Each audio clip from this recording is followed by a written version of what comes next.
Hello everyone. In this video, I will be explaining LR0 parser from compiler design using a simple and clean PowerPoint presentation. If you are struggling to understand bottom-up parsing, item, states, or how to build an LR0 parsing table, this video is for you. Topic in this will be covered is what is LR0, key components, step-by-step construction, limitation of LR0, example grammar, summary and tips.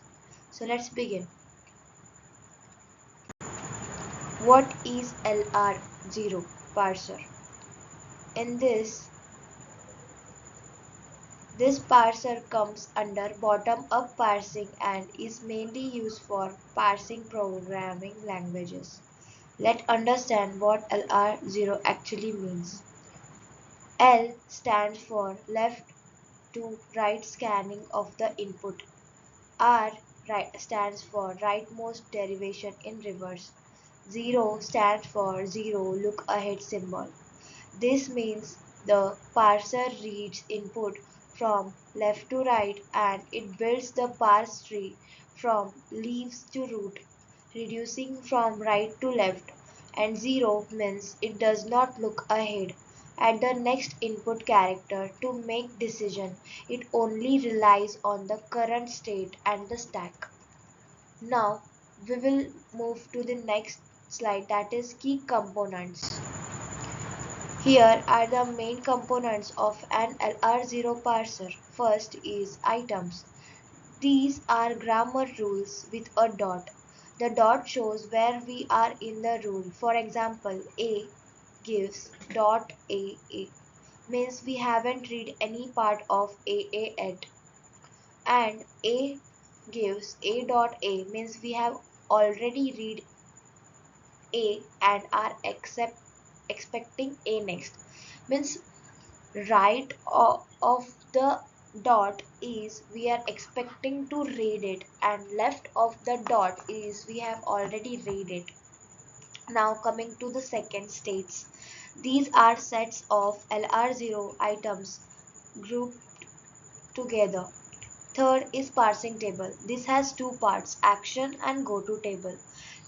Action table tells whether to shift, reduce, accept or error. Go to table tells the next state after reducing by a non-terminal. Slide 4. Steps to build LR0 parser. First is augment the grammar. Add a new start symbol like S dash that gives S to help us know when parsing is done. Second, generate items. Create all possible dotted version of your grammar rules. Third, construct the DFA. DFA stands for deterministic finite automation. It's a set of states with transition based on grammar symbols. Fourth, build action and go to tables. These tables control the parser behaviors. Fifth, use a stack to parse. The parser uses a stack to keep track of states and symbol and uses the table to decide what to do. Now let's go to the limitation of LR0 parser.